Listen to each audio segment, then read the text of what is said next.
Quiet wealth is never in a hurry to arrive. It understands that rushing creates noise, and noise attracts attention.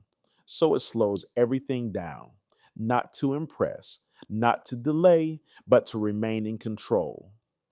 The quietly wealthy plan their lives with margin, margin in their schedules, margin in their finances, margin in their emotions. They don't live at the edge of exhaustion. They don't operate on adrenaline. They leave space because space allows mistakes without panic. Space allows decisions without pressure.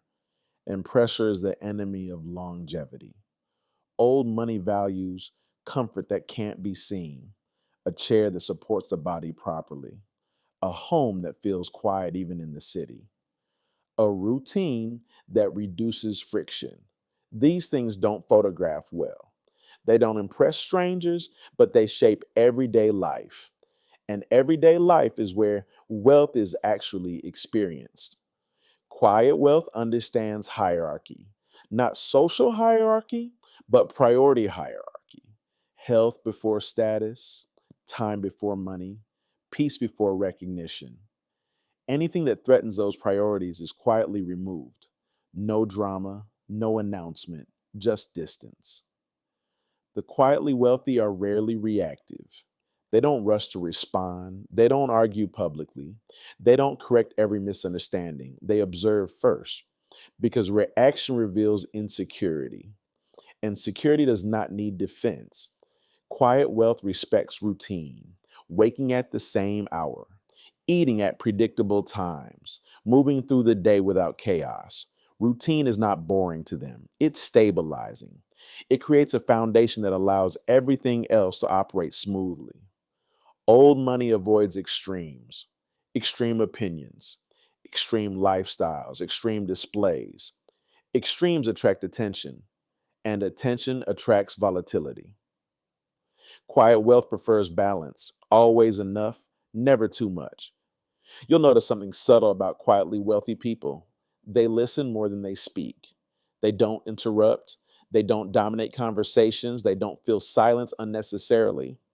Listening gives them information, and information is leverage. Quiet wealth also understands patience. It doesn't rush returns. It doesn't force outcomes. It doesn't demand immediate rewards. It allows things to mature because rushed success often collapses under its own weight. Old money has a long memory. It remembers cycles. It remembers downturns. It remembers mistakes. That's why it doesn't panic when conditions change. It has seen this before. Quiet wealth rarely explains its taste. It doesn't justify preferences. It doesn't defend choices. It doesn't chase approval. Taste is personal, and the more refined it becomes, the less it needs agreement. The quietly wealthy choose environments carefully. They avoid loud spaces. They avoid chaotic energy. They avoid people who drain attention, not out of arrogance, but out of self respect. Energy is finite. They spend it intentionally. Travel for quiet wealth is seamless, not rushed, not documented obsessively, not turned into content, just moving from one familiar place to another. Because when comfort travels with you, location becomes secondary. Quiet wealth values craftsmanship, not because it's expensive, but because it reflects patience. Hand stitched details, solid construction, objects made slowly. These things mirror the philosophy itself. Nothing rushed, nothing careless. Old money understands that visibility is optional. You don't need to be everywhere.